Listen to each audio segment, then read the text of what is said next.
भव अर्थात संसार, सागर माने समुद्र।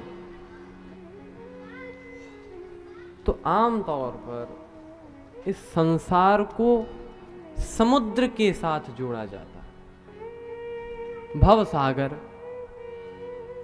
संसार सागर। चह पार जुपावा राम कथा ता कहूं दृढ़ नावा। इसको ऐसे जोड़ा जाता है। क्यों? क्योंकि शायद इसीलिए कि संसार में और सागर में कुछ साम्य है। क्या साम्य है? जिस प्रकार से आपने सागर को देखा,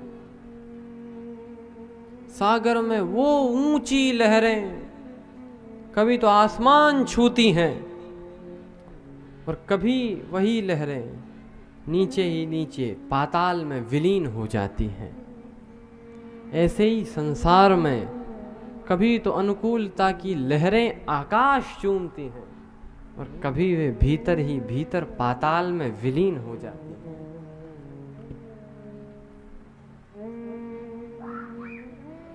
सागर में ज्वार भाटा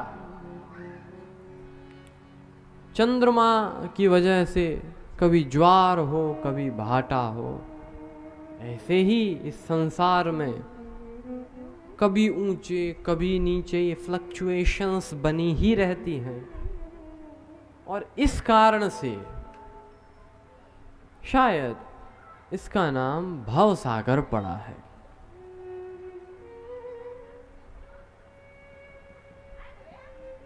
तो यह तो कारण है ही, लेकिन एक विशेष कारण है।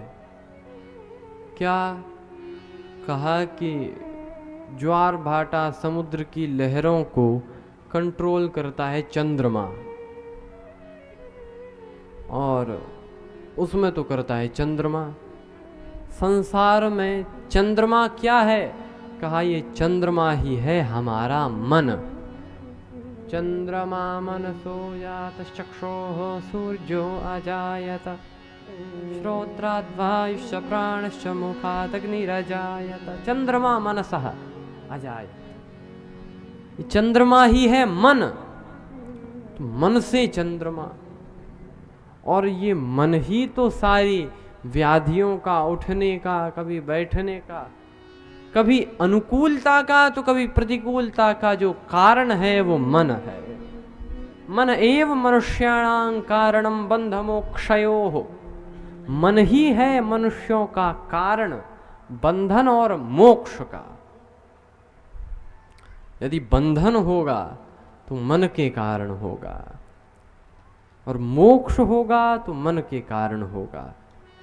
इसीलिए तो जिस प्रकार से संसार में चंद्रमा समुद्र की लहरों को कंट्रोल करे, ऐसे ही यहाँ पर मन प्रतिकूलता की लहरें और अनुकूलता की लहरों को कंट्रोल करता है।